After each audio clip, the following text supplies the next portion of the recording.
Hi. So you're probably wondering where I've been. School, work. As the title states, I am currently on my senior year of college, so schoolwork has piled up, like, immensely. I also took an extra class last semester, so yeah, barely had any time to do anything. Hell, I still have that Fiona and Cake piece that's been in progress since October, I think? It's pretty bad. However, there is something I'm working on that I have to tell you about. My senior film. This is a project I'm tasked to spend the entire school year to work on. The first semester being the preparation for the story, and the second being the actual animating and editing. With the first semester out of the way, let's see everything that I've been prepping for. So, as many of you may know, I've spent the last 6 years working on my own version of the King Arthur and Robin Hood legends.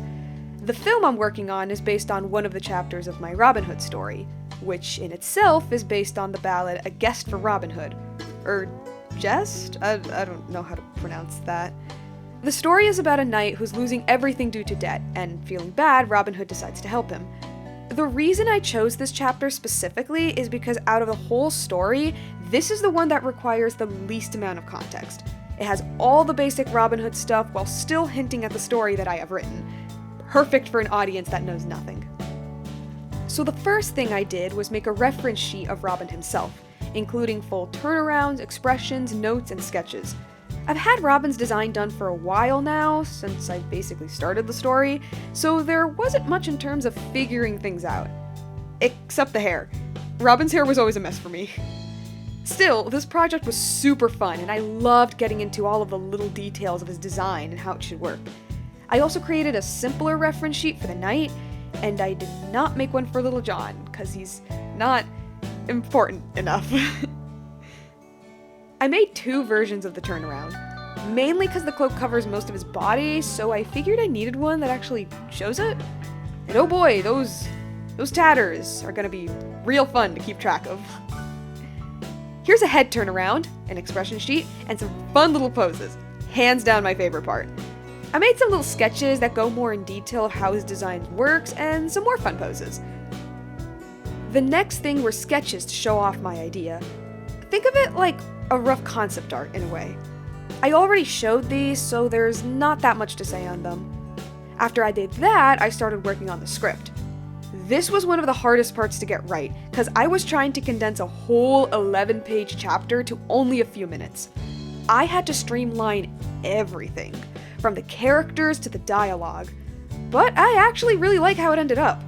Low-key more than the original chapter. Then came the title card. I loved this one. Since the story takes place in the 12th century, I wanted it to give it a vibe of a medieval manuscript, with every single letter being handwritten. I think it was worth it. Illuminated letters were something really popular at the time, and I really wanted to add one in. So I gave the A some detail and decorated it with plants that actually exist in Sherwood Forest. Thankfully, the A is a single word and not the first letter of something, because even in a manuscript, that was really hard to read. I slapped in a few objects relevant to the story, and bam, title card made. Oh yeah, I also did a key art, which is basically like a would-be screenshot. I'm not a big fan of this. The background is terrible, the compositing's all over the place. I promise it'll look better in the final. After that came visual development.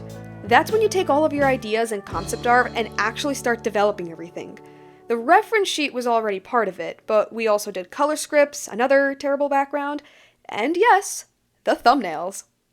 Now, a lot of you might be wondering what's the difference between a thumbnail and a storyboard. A thumbnail is when you're presenting the very rough idea of a scene. Key phrase, very rough. They're not finalized or detailed or anything like that. It's just to get the idea across.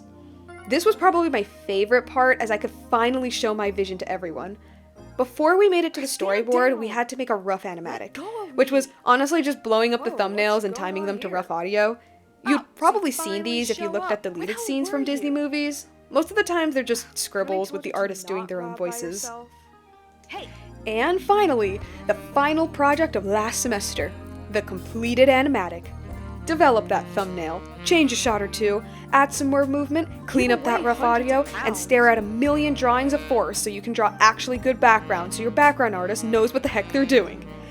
And yeah, that's it. What's left now is everything else. The animation, the music, the voice acting, the editing. Yeah. Thank you all so much for the long wait, and I'm honestly so excited to show this to everyone once it's completed.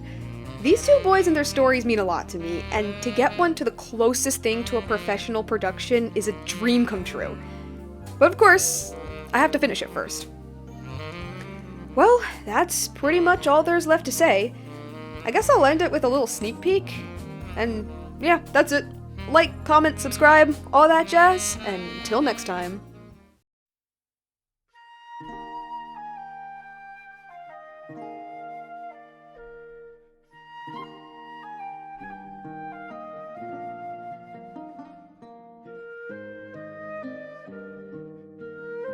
Stand down! Let go of me! Whoa, what's going on here? Oh, so you finally show up! Where the hell were you? Haven't I told you to not rob by yourself? Hey! I know you! You're that terrible outlaw Robin Hood. Well, stealing from me is useless. I only have 10 shillings. 10 shillings? That's quite low, don't you think?